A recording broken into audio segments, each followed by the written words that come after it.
श्री शिवाय नमस्तुभ्यम। दोस्तों हर हर महादेव। कैसे हैं आप दोस्तों? आज है 15 नवंबर यानी कि देव दीपावली का बहुत ही सुंदर सा प्यारा सा दिन।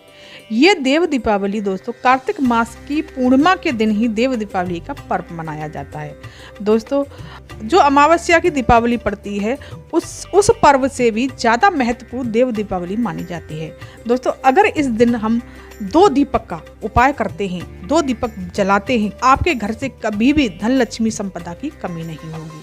दोस्तों ये दीपक आपको अखंड जलाने हैं। कैसे जलाने हैं, किस प्रकार से जलाने हैं, आपको आगे वीडियो में मैं आपको बताऊंगी। अब चलिए दोस्तों इस वीडियो में हम जानेंगे पूज्य गुरुदेव पंडित प्रवीण मिश्रा जी की कथा से सुन करके समझ करके 4 उपाय जो कि बहुत ही विशेष और खास हैं। कार्तिक पूर्णिमा के दिन आप ये उपाय करेंगे तो दोस्तों जरूर ही आपकी कामना पूरी होगी। चलिए जानते हैं पहला उपाय। आपको एक बेलपत्री ले लेनी है। ये बेलपत्री दोस्तों खंडित नहीं होनी चाहिए, एकदम साफ सुथरी सी प्यारी प्यारी सी बेलपत्री ले लीजिए।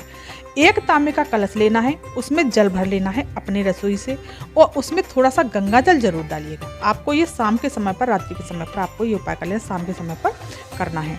गंगा जल डाल लिया। अब आपको उस बेल और थोड़े से लेने हैं, 7 लेने हैं आपको चावल के दाने। कितने लेने हैं दोस्तों? 7 चावल के दाने, थोड़ा सा शहद और पीला चंदन।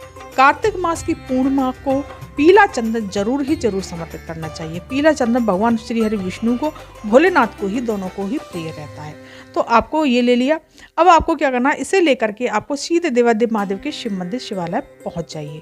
वहां पहुंच करके वो जल का पात्र जो लोटा लेकर के गए हैं, हम उस जल के पात्र को शिवलिंग पर श्री शिवानंद मंत्र का जाप करते हुए चंद्रमौली महादेव का नाम लेकर के उस शिवलिंग पर जल समर्पित कर देना है। और फिर उसके पश्चात जो बेलपत्री ली है उसके ऊपर आपको पीले चंदन का पहले खूब गाढ़ा सा पेस्ट बना लेना है। खूब गाढ़ा सा, पतला सा मत कीजिएगा, गाढ़ा सा पेस्ट बना लिया।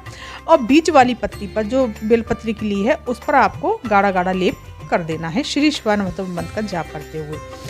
और बीच में जो दोनों पत्तियों के बीच में जो डंडी होती है, तीनों पत्तियों के बीच में, उस पर लगाना है आपको शहद। थोड़ा सा शहद लगा दीजिए। और 7 दाने जो चावल के लिए हैं, जो बीच वाली पत्ती पर आपने चंदन लगाया है पीला, उसी पत्ती पर आपको एक एक करके चिपका देना है। और जो भी आपकी कामना है, मनोकामना है, जो भी समस्या है आपकी, वो बोल देनी है। और उसे उठा करके माता अशोक सुंदरी के स्थान पर समर्पित करना है श्री शिवानंद मंत्र का जाप करते हुए। और माता अशोक सुंदरी से प्रार्थना करनी है कि माता रानी मेरी समस्या ये है, मेरी कामना कोई भी पूरी नहीं हो रही है, मुझे बहुत कष्ट है। जिस चीज़ के से भी आपको कष्ट हो, परेशानी हो, दुख हो और आपकी कामना पूरी नहीं हो रही हो, उसको बोल देना है। और फिर उसी बेलपत्री को उठा करके भोलेनाथ की शिवलिंग पर आपको समर्पित कर देना है चंद्रमौली महादेव का नाम लेकर के। कौन से महादेव का नाम लेना है दोस्तों? चंद्रमौली महादेव का नाम लेना है और उसे समर्पित करना है। दोस्तों बहुत ही सुंदर सा उपाय है। अब चलिए दोस्तों जानते हैं दूसरा उपाय। दूसरा उपाय है धन संपदा के लिए। आपके घर से कभी भी माता लक्ष्मी जाए ना, आपके घर में सदा सदा के लिए विराजमान रहें, तो उसके लिए आप 2 दीपों का उपाय करना है। किस प्रकार से करना है चलिए जान लेते हैं। और आपके घर में इस उपाय को करने से कभी भी लक्ष्मी की कमी नहीं होगी। देव दीपावली का बहुत ही सुंदर सा पावन सा पर्व है। तो चलिए दोस्तों जान लेते हैं। आपको क्या करना है, 2 दीपक लेने हैं। 2 दीपक दोस्तों किसके लेने हैं? मिट्टी के। आटे के दीपक नहीं लेने हैं। और दोनों दीपक आपको नए कोरे दीपक लेने हैं। ले लिए आपने। अब आपको माता लक्ष्मी के लिए लंबी बाती लगाई जाती है, तो 2 आपको लंबी बाती बना लेनी है। बना ली। अब आपको एक दीपक में तो भरना है घी और एक दीपक में भरना है तेल। तेल किसका भरना है? सरसों का तेल भरना है। एक दीपक में घी और एक दीपक में सरसों का तेल। इसे भर करके आपको माता रानी, जहां आपने माता लक्ष्मी की पूजन की है, जो मूर्ति लेकर के आए थे, जो पूजन की थी, उसी मूर्ति के सामने, अगर तस्वीर है तो तस्वीर के सामने आपको सीधे हाथ की तरफ तो घी का दीपक रखना है और उल्टे हाथ की तरफ आपको तेल का दीपक रखना है। और उसमें आपको एक लौंग डाल देनी है। कितनी डालनी है दोस्तों? एक लौंग डाल दी। और दोस्तों ये दीपक आपको अखंड जलाना है। अखंड का मतलब होता है पूरी रात्रि जलता रहना चाहिए। सूर्य नारायण उग जाए, सूर्य देव उग जाए, उसके बाद में ये दीपक शांत हो जाए, बुझ जाए, तो कोई दिक्कत नहीं है। पूरा दीपक पूरी रात जलाना है। उठ उठ के आप देखते रहिए और दीपक में घी बत्ती जो भी है डालते रहिए। इस तरह से आपको ये दीपक लगाना है, माता लक्ष्मी से प्रार्थना करनी है। दोस्तों बहुत ही सुंदर सा उपाय है। इस उपाय को करने से माता लक्ष्मी आपके घर में सदा के लिए विराजमान रहेंगी और आपके घर में कभी भी धन संपदा की कोई कमी नहीं रहेगी। आप हमेशा फलोगे फूलोगे। दोस्तों अब चलिए जानते हैं दोस्तों तीसरा उपाय। अगर मेरा वीडियो आप पहली बार देख रहे हैं, मेरे चैनल को आप मेरी आवाज़ को पहली बार सुन रहे हैं, तो मेरे चैनल को सब्सक्राइब कर दीजिए, वीडियो को लाइक और कमेंट में श्री शिवानंद या फिर जय महालक्ष्मी जरूर लिखिएगा। चलिए जानते हैं तीसरा उपाय। तीसरा उपाय भी दोस्तों धन संपदा के लिए है।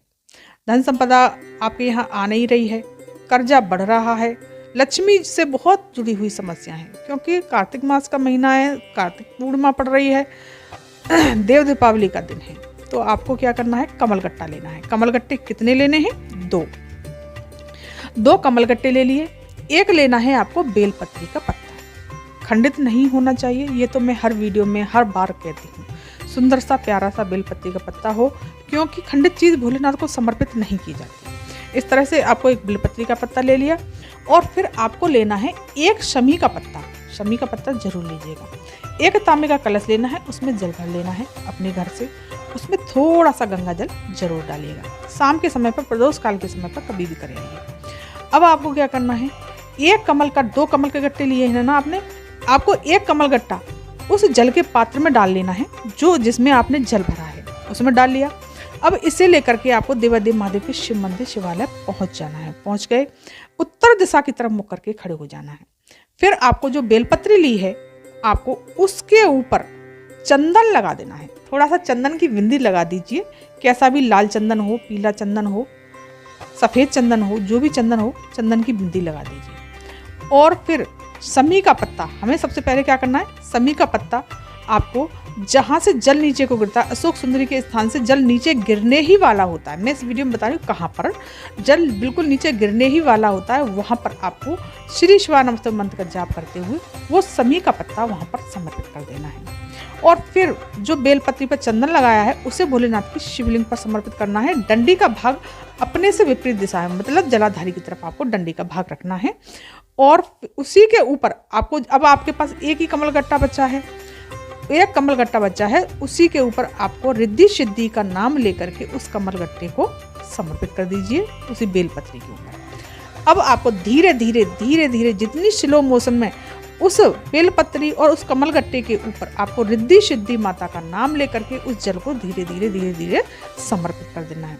दोस्तों आपको कितना भी कर्जा होगा, धन से जुड़ी हुई कितनी भी समस्या होगी, बरसों पुराना कर्जा हो, वो भी इस उपाय को करने से चूक जाएगा। सारे कष्ट आपके दूर हो जाएंगे, धन से जुड़ी हुई समस्याएं सब खत्म हो जाएंगी, माता लक्ष्मी आपके घर स्वयं विराजमान हो जाएंगे। तो दोस्तों ये था तीसरा। अब चलिए जानते हैं चौथा उपाय। माता लक्ष्मी को शहद बहुत प्रिय है, ये तो आप सभी जानते हैं, और पान का पत्ता भी, पान भी बहुत प्रिय है।